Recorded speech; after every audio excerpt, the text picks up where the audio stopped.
Well, Vicky, one of the things I don't see here is what a lot of advice is that you're weak in something, well, you need to strengthen it, which sounds like Mm. it's you're trying to move it from one zone to another. Is that something that is a good idea, a bad idea, or So you're asking about can things the move between zones? And should we be trying to do that? strengthen. Right, yeah. Or weak. I guess you could weaken something, move it to a weaker zone, but Look, that. absolutely. You can certainly choose to strengthen. Me working with my friend for Wix, I friggin' hate website development, but I sit next to her because I want to learn it. I am going to strengthen that. However, there is a fine line between I have to and I get to. And I think that makes all the difference in the world. If I have to strengthen this skill set because my mom said, my boss said, my daughter said, my whoever said, I mean, resentment's going to build and you're going to do it because you have to. So you can certainly strengthen if you have to. And we do live in a world of have tos. But if it's, wow, I never thought I would get the chance to be good at website design or like understand the jargon, or I never thought I'd get to, it's the very, very small mindset shift of the lenses through which you look. I do not think it's blanket.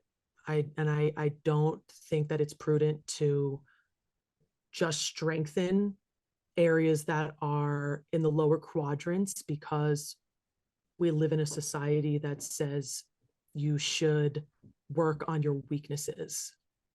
Well, what if they're weak because I can't be strong at 110% of the things that are happening in my life and I get to be great at a very small few? And with that greatness, I can move the needle, change the world, teach a course, teach a class, impact children, whatever it may be. I definitely have feelings about that. So I think it ends up being completely up to you. But from my perspective in this workshop, I don't see it as a weakness. I see it as this is something I don't need to spend all my time doing because I get to hone my skills over here where they matter, because I won't ever want to stop doing them. Even if I retire and I don't need to work anymore, I'll still do whatever the thing is. What do you think about that? I'm curious. I also recognize this generational difference, right? Like I know that. So I am curious about your thoughts. Yeah, well, certainly all the stuff I've heard recently talks about it's much more benefit from working on what you're already good at and becoming better at it rather than taking something that Right. now sometimes you're just not good at anything, a particular thing, because you've only done it 3 times. And maybe if you did it Sure. five more times, it's like, oh, this is actually in my zone of competence, not my zone of incompetence or something like Right. that. Right. And I think it then harkens to the next point, which is back to the energizer before where I asked you to move your body. And a lot of us don't know how we feel inside our body. So if you don't not feeling, ooh, I'm alive by doing this, yeah, like you're not going to know.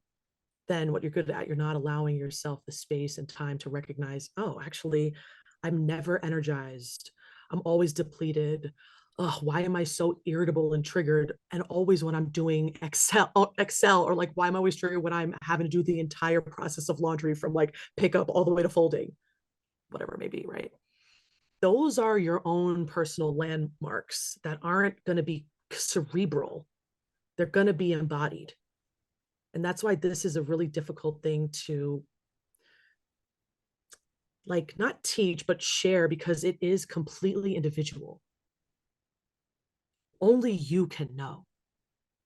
So that's what I have to say for that.